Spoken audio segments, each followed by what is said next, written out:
আজিৰ দিনটোৰ ভালেকেইটা নতুন নতুন খবৰ লৈ মই আপোনালোকৰ কাষলৈ আহি সাজু হ'লোঁ। বলক এতিয়া আগবাঢ়িছোঁ আজিৰ দিনটোৰ বিভিন্ন খবৰসমূহলৈ। অহা 11 আৰু 12 ডিচেম্বৰ তাৰিখে যুগল হাইস্কুল খেলপথাৰত আপোনালোকে শ্ৰীকৃষ্ণ মহাৰাগ মহোৎসৱত দেখিবলৈ পাব ৰাধা চৰিত্ৰৰ অভিনেত্ৰী অমৃতা গগৈ। আপোনালোকৰ মাজৰ কোনে কোনে তাত থাকে আমাক জনাবলৈ নাপাহৰিব। এতিয়া আগবাঢ়িছোঁ আন এটি খবৰলৈ। 2024-25 নাট্যবৰ্ষৰ কলাগুৰু থিয়েটাৰৰ এখন পোষ্টাৰ মুকলি হৈছে। তাত 3খন নাটক থাকিব। প্ৰথম নাটকখনৰ নাম হৈছে কৰ্ণ অৰ্জুন, দ্বিতীয় নাটকখনৰ নাম হৈছে ময়ূৰ চৰাইৰ নাচ আৰু 3 নম্বৰ নাটকখনৰ নাম হৈছে মই এন্ধাৰৰ ৰজা। আপোনালোকে নিশ্চয় স্ক্ৰীনত দেখিবলৈ পাইছে নতুন পোষ্টাৰখন। এতিয়া আগবাঢ়িছোঁ আন এটি খবৰলৈ। আহি আছে আপোনালোকৰ মাজলৈ এখন নতুন ধাৰাবাহিক, নাম হৈছে প্ৰেমে প্ৰতিবাদে জীৱন। আমি দেখিবলৈ পাইছোঁ যোৱাকালি নিশা 8 বজাত হাউলি ৰাস মহোৎসৱত আহিবলগীয়া নতুন ধাৰাবাহিকখনৰ এটি টিজাৰ মুকলি কৰিছে। নতুন ধাৰাবাহিকখন চাবলৈ কোনে কোনে এক্সাইটেড হৈ আছে আমাক জনাবলৈ নাপাহৰিব। এতিয়া আগবাঢ়িছোঁ আন এটি খবৰলৈ। এখন বিবাহ অনুষ্ঠানত উপস্থিত আছিল অভিনেত্ৰী বৰষাৰাণী বিষয়া। অভিনেত্ৰীগৰাকী সেই বিবাহ অনুষ্ঠানৰ পৰা শ্বেয়াৰ কৰা কিছু দৃশ্য আমি আপোনালোকৰ সৈতে শ্বেয়াৰ কৰিছোঁ। বাৰু অভিনেত্ৰী বৰষাৰাণী বিষয়াক কোনে কোনে ভাল পায় আমাক জনাবলৈ নাপাহৰিব। এতিয়া আগবাঢ়িলোঁ আন এটি খবৰলৈ। অহা 15 ডিচেম্বৰ তাৰিখে আপোনালোকৰ মাজলৈ আহি আছে এখন নতুন অসমীয়া ছবিৰ নাম হৈছে আইডি। অভিনেত্ৰী ভ্ৰান্তি বেদীক আপোনালোকে দেখিবলৈ পাব আহিবলগীয়া নতুন ছবিখনত। ভ্ৰান্তি বেদীয়ে শ্বেয়াৰ কৰা কেইখনমান স্থিৰ চিত্ৰ আমি আপোনালোকৰ সৈতে শ্বেয়াৰ কৰিছোঁ। এতিয়া আগবাঢ়িছোঁ আন এটি খবৰলৈ। বিবাহপাশত আবদ্ধ হ'ল জনপ্ৰিয় অভিনেত্ৰী জুনু নাথ। নিশ্চয় আপোনালোকে খবৰটো ইতিমধ্যে গম পাইছে। অভিনেত্ৰীগৰাকী বিবাহপাশত আবদ্ধ হৈছে মৃণাল ডেকাৰ সৈতে।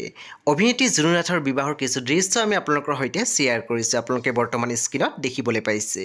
বাৰু অভিনেত্ৰী জুনু নাথে অভিনয় কৰা কোনখন ধাৰাবাহিক আপোনালোকৰ সকলোতকৈ বেছি প্ৰিয় আমাক জনাবলৈ নাপাহৰিব। এতিয়া আগবাঢ়িছোঁ আন এটি খবৰলৈ।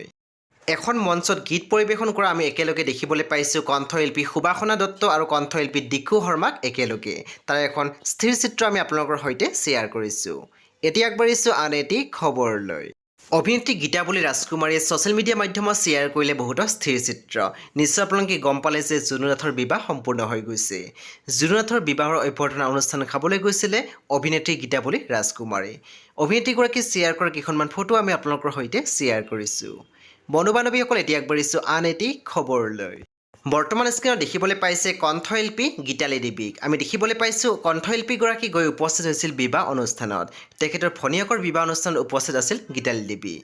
কণ্ঠশিল্পীগৰাকী শ্বেয়াৰ কৰা বহুতো স্থিৰ চিত্ৰ আমি আপোনালোকৰ সৈতে শ্বেয়াৰ কৰিছোঁ। বাৰু গীতালি দেৱীৰ কণ্ঠৰ গীত শুনি আপোনালোকৰ কেনেকুৱা লাগে আমাক ক'বলৈ নাপাহৰিব। এতিয়া আগবাঢ়িছোঁ আন এটি খবৰলৈ। বন্ধু বান্ধৱীসকল বৰ্তমান আপোনালোকে স্ক্ৰীনত দেখিবলৈ পাইছে জনপ্ৰিয় অভিনেত্ৰী অমৃতা গগৈক। অমৃতা গগৈৰ এগৰাকী ভগ্নী আছে। নিশ্চয় আপোনালোকৰ মাজৰ হয়তো বহুতে গম পায় আৰু তেখেতৰ নাম হৈছে মধুস্মিতা গগৈ। বন্ধু বান্ধৱীসকল মধুস্মিতা গগৈৰ বিবাহ সম্পূৰ্ণ হৈছে। আপোনালোকে বৰ্তমান স্ক্ৰীনত দেখিবলৈ পাইছে অমৃতা গগৈৰ ভনীয়েকৰ বিবাহৰ বিভিন্ন দৃশ্য। বাৰু অভিনেত্ৰীগৰাকীৰ অভিনয় আপোনালোকৰ কেনেকুৱা লাগে আমাক ক'বলৈ একেবাৰে নাপাহৰিব। বৰ্তমান দেখিবলৈ পাইছে অভিনেত্ৰী অমৃতা গগৈৰ ভগ্নীৰ বিবাহৰ বিভিন্ন দৃশ্য। এতিয়া আগবাঢ়িছোঁ আন এটি খবৰলৈ। বৰ্তমান দেখিবলৈ পাইছে স্ক্ৰীনত জনপ্ৰিয় অভিনেত্ৰী সামন্তিকা শৰ্মাক।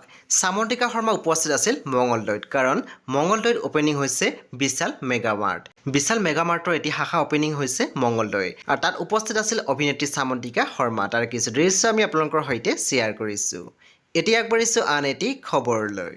ধাৰাবাহিক চাই ভাল পোৱা সকলৰ বাবে আছে এটি সুখবৰ যে অতি সোনকালে ৰং টিভিত আপোনালোকৰ মাজলৈ আহি আছে এখন নতুন ধাৰাবাহিক, নাম হৈছে বিয়লিৰ বৃন্দাবন।